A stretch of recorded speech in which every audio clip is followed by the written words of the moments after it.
राज्यसभेच्या 37 जागांसाठी आणि त्यापैकी महाराष्ट्रातील 7 जागांसाठी 16 मार्च रोजी निवडणुका होणार आहेत। त्याच दिवशी संध्याकाळी 5 वाजता मतमोजणी होईल आणि निकाल लागेल। त्यात शरद पवार, रामदास आठवले, प्रियंका चतुर्वेदी, रजनी पाटील, भागवत कराड, धैर्यशील पाटील, फौजिया खान असे 7 जण ज्यांचा कार्यकाळ 2 एप्रिल रोजी संपतोय। महाविकास आघाडीचे 4 आणि भाजप युतीचे 3 खासदार यात आहेत। पण विधानसभेतलं गणित सांगतंय महायुतीचे 6 आणि महाविकास आघाडीचा 1 खासदार निवडून येऊ शकतो। महाविकास आघाडीकडून शरद पवार पुन्हा निवडणूक लढवतील का? लढवली तर ते निवडून येतील का? कोणाचे खासदार येतील हे सगळं डिपेंड आहे राज्यसभेच्या गणितावर। कसं ते सांगते त्यासाठी आकड्यांचं गणित नेमकं कसं आहे ते साधी समजून घेऊयात आजच्या या व्हिडिओमधून। नमस्कार, मी आरती शिंदे आणि तुम्ही पाहताय लगावती। महाराष्ट्रातील राज्यसभेच्या 7 जागा रिक्त आहेत। या जागेवर निवडणूक कशी होते तर राज्यसभेत जाण्यासाठी सदस्याला संबंधित राज्याच्या विधानसभेतील निवडून आलेले आमदार मत देत असतात।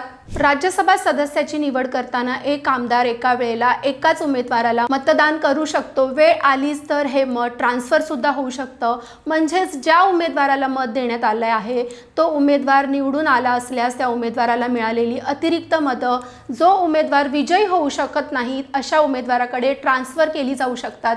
त्यासाठीच प्राथमिकता ठरवून उमेदवारांना 1 पासून 4 पर्यंत नंबर दिले जातात। आता राज्यसभेत निवडून येण्याचं समीकरण काय आहे ते नीट पहा। आता महाराष्ट्राच्या विधानसभेत आमदार आहेत 286। अजित पवार आणि शिवाजी कर्डिल यांच्या निधनाने 2 जागा रिक्त आहेत। तर राज्यसभेत एका उमेदवाराला निवडून येण्यासाठी किमान 37 मतांचा कोटा आहे। कोटा बरोबर एकूण आमदार 286 भागिले रिक्त जागा 7 अधिक 1 याच्या उत्तरात अजून 1 मिळवायचे म्हणजेच 286 भागिले 8 बरोबर 35.75।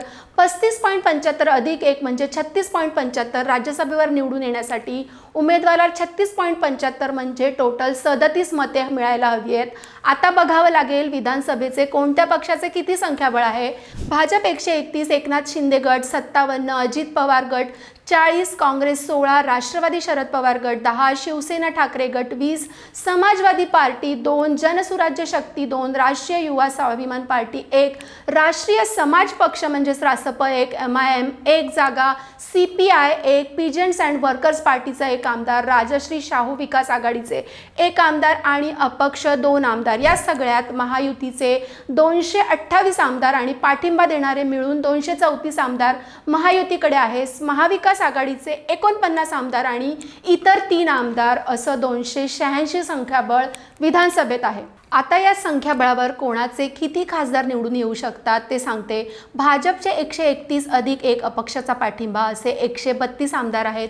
1 खासदार निवडण्यासाठी 37 मतांची गरज असते म्हणजेच 132 भागिले 37 बरोबर 3.56 म्हणजेच एकट्या भाजपचे 3 ते 4 खासदार निवडून येऊ शकतात। शिंदे शिवसेनेचे 57 आमदार अधिक 1 अपक्षाचा पाठिंबा असे 58 आमदार झाले। 1 खासदार निवडण्यासाठी 37 आमदारांची गरज असेल तर 58 भागिले 37 बरोबर 1.56 म्हणजेच एकट्या शिंदे सेनेचा 1 खासदार निवडून येऊ शकतो। अजित पवार गटाचे 40 आमदार 40 भागिले 37 बरोबर 1.08 म्हणजेच अजित पवारांच्या राष्ट्रवादीचा 1 खासदार निवडून येऊ शकतो। एवढी मते त्यांच्याकडे आहेत आणि या जागेवर पार्थ पवार राज्यसभेवर निवडून जाण्याची शक्यता आहे।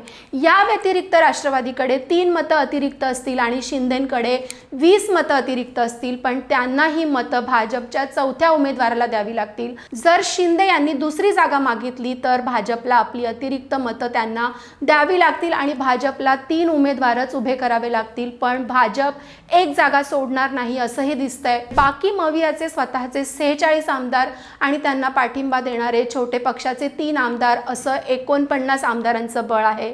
49 भागिले 37 बरोबर 1.32 म्हणजे मवियामध्ये सर्व पक्षांचा मिळून 1 खासदार निवडून येऊ शकतो। त्या उलट छोटे पक्ष आणि अपक्षांच्या बरोबरीने महायुतीचे 6 खासदार निवडून येतील। एका उमेदवाराला निवडून येण्यासाठी किमान 37 मतांचा कोटा आहे, पण क्रॉस मतदानाचा धोका बघता किमान 40 मतांचा कोटा आपल्या उमेदवाराला ठेवला तरीही महायुतीचे आरामात 6 खासदार निवडून येऊ शकतात। आता मुद्दा आहे तो म्हणजे महाराष्ट्रातून महाविकास आघाडीतून शरद पवार, फौजिया खान, रजनी पाटील, प्रियांका चतुर्वेदी असे 4 खासदार ज्यांचा कार्यकाळ संपतोय, यातला आता एकच सदस्य निवडून जाऊ शकतो. मग ते शरद पवार असू शकतात, पण त्यामुळे बाकीच्यांना पुन्हा राज्यसभेवर जाण्याची संधी मिळणार नाही.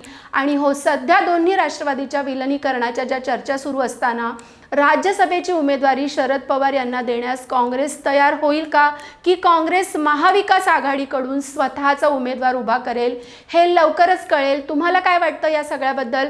शरद पवार पुन्हा राज्यसभेवर जातील की निवृत्त होतील? कमेंटमध्ये नक्की सांगा. आणि अशाच माहितीसाठी लगावतीला फॉलो करायला विसरू नका.